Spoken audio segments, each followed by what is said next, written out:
Oui,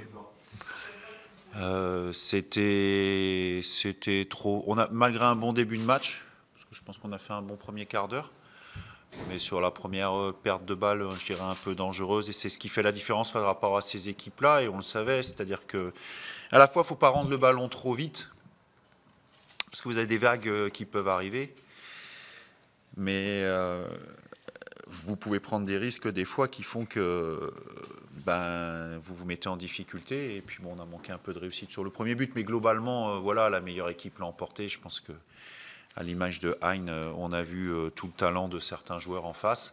Ça montre l'écart qu'il peut y avoir entre ce type d'équipe qui va se bagarrer probablement pour retourner en Ligue 1 et l'écart qu'il peut y avoir avec nous, malgré toute la bonne volonté, malgré les progrès effectués, malgré les espoirs que pouvaient susciter les derniers matchs. Mais c'est une bonne gifle.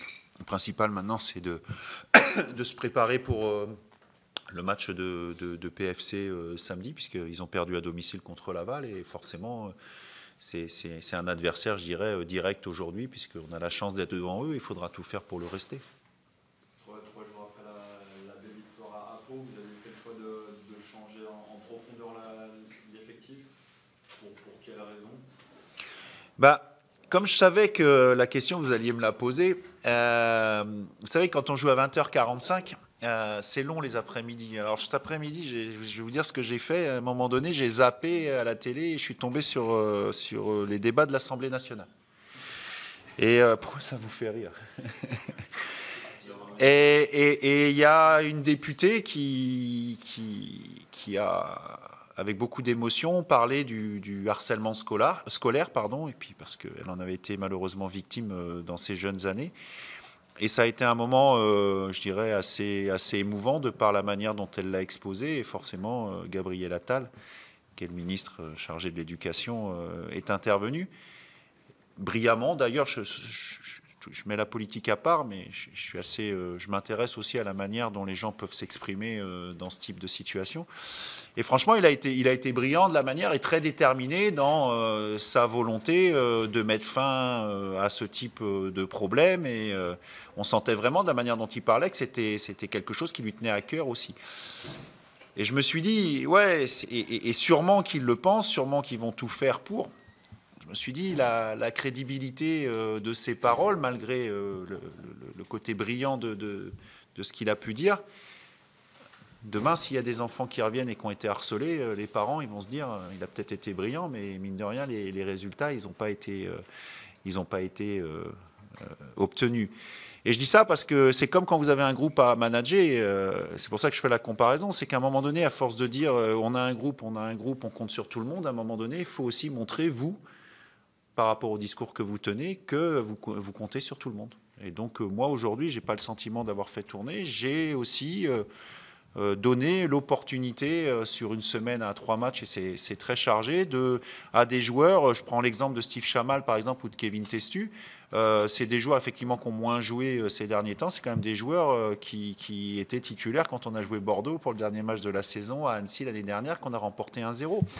Donc les propos, même si vous êtes sincère quand vous les tenez, à un moment donné, il faut qu'il y ait des actes derrière.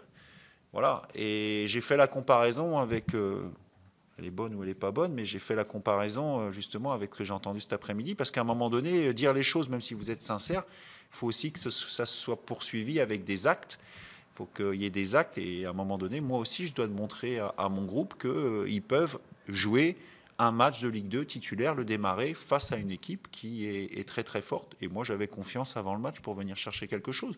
Le meilleur a gagné. Ils nous ont dominé de la tête et des épaules. Bravo à eux, à nous de passer à autre chose rapidement pour le match de samedi. Vous avez donné aussi une première cape en pro ce soir à Junior. Qu'est-ce que vous avez pensé de sa prestation? C'est comme à chaque fois quand vous commencez, je pense qu'il a des capacités, il faut s'intégrer dans un groupe, il faut s'intégrer dans un club, dans des principes de jeu qui sont aussi un peu différents parfois du club d'où vous venez. Donc il faut intégrer tout ça, et puis c'était pas cadeau ce soir, parce qu'en face vous avez, notamment ce qui était remarquable ce soir chez Auxerre, c'est la qualité technique de certains joueurs. Donc parfois le pressing qu'on met en place et qui peut nous permettre de récupérer des ballons, ce soir c'était plus compliqué. Donc voilà, c'était aussi l'opportunité pour lui à un moment donné, d'être confronté à la réalité. Parce que moi, je ne dois pas attendre non plus d'avoir 3, 4 ou 5 blessés pour donner du temps de jeu à certains joueurs. Vous avez commencé à l'évoquer tout à l'heure, le match le plus important de la semaine pour le FCNC, finalement, c'est le PFC samedi. Le match le plus important, c'est toujours celui qui arrive. Donc en l'occurrence, c'est celui du PFC. Si vous m'aviez posé la question hier, je vous aurais dit que c'était celui d'Auxerre. Voilà, après, on fait des choix. Quand ça marche pas, quand ça marche, on est super content. Quand ça marche pas, il faut assumer. Aujourd'hui, voilà, j'ai fait des choix, ça n'a pas marché. On a pris une bonne gifle. Mais il faut savoir gagner avec humilité, puis il faut savoir perdre aussi avec dignité. Et à un moment donné, il faut prendre ses responsabilités. Auxerre a été nettement meilleur et le choix que j'ai fait, il ne s'est pas révélé payant puisqu'on a pris 4-0, 0 points et en plus on était à plus 3 au goal average et c'est ça qui me chagrine, notamment sur les 2 derniers buts. Et c'est vraiment là-dessus que je suis très très déçu. C'est notamment les 2 derniers buts parce que ça nous fait passer sur un goal average négatif et on sait ô combien ça peut être important sur une fin de saison. Et vous avez impressionné à quel point cette équipe de la C'est la qualité technique. Voilà. Alors je pense que dans le premier quart d'heure, on les a bien gênés, mais après, quand vous avez un peu de confiance parce que vous menez au score, y a des choses qui s'enchaînent. Voilà. Mais c'est pas une surprise, on le savait avant le match. Nous, on avait mis un plan en place pour contrecarrer ça à travers nos principes. Ça n'a pas marché ce soir, mais on va pas faire marche arrière. On va continuer et on va continuer à avancer. C'est ça le principal. Au moment où je vous parle, je ne crois pas. Voilà. Mais si à la tête, pour tout le monde, mais on va se remettre et puis on sera prêt samedi pour le match. C'était un mixte d'une blessure, de gestion aussi, parce que, encore une fois, je ne vais pas donner toutes les raisons, mais on a été... après le match de Pau, vous avez été très élogieux avec certains joueurs et d'ailleurs c'est un avis que je partage aussi. Mais je rappelle que c'est des jeunes joueurs à l'image de Moïse Saïdion l'année dernière qui restent sur une année, voire une année et demie sans beaucoup jouer.